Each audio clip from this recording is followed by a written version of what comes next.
ბათუმის ხელოვნებისა და კულტურის ცენტრში დღეს ხელოვნების საერთაშორისო ფესტივალი მემკვიდრეობა საზეიმოდ გაიხსნა.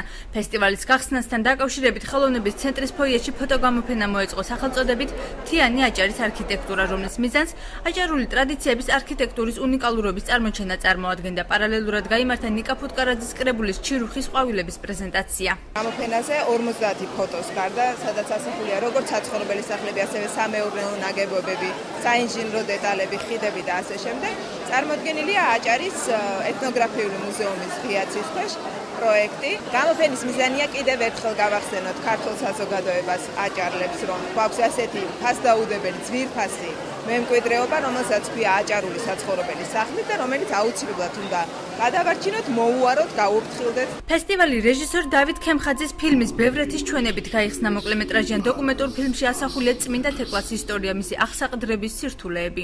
ფილმი არის ბევრეთი, ეხება დედათა მონასტერს. ეგ არის თბილისიდან 35 კილომეტრში.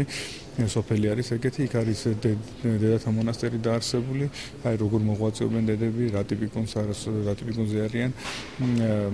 მათი ისა რა ქვია ღვაწლი. ფესტივალის განმავლობაში 18 საკონკურსო ფილმის ჩვენება მოეწყობა, რომელსაც 7 კაციანი ჟიური შეაფასებს. ფესტივალის ფარგლებში 5 დღის განმავლობაში სხვადასხვა კულტურული ღონისძიება იგეგმება, რომლის მიზანს ტრადიციული ხელოვნების დარგების ხელშეწყობა და პოპულარიზაცია წარმოადგენს.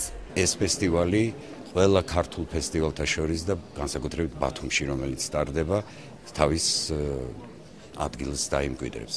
რაც შეეხება საკონკურსო პროგრამას, მე ვიტყვი, რომ ძალიან სერიოზული კონკურსი იქნება, ძალიან სერიოზული ნამუშევრებია. მე არჩევის პროცესშიც მონაწილეობდი როგორც რეჟისორი, როგორც ჟიურის წევრი და მე ვფიქრობ, რომ დიდი კონკურენცია იქნება. დღეს ბათუმში ხელოვნების საერთაშორისო ფესტივალი მემკვიდრეობა გაიხსნა, რომლის ორგანიზატორია ხელოვნებისა და კულტურის განვითარების ფონდი წმინდა ანდრიას ჯვარი.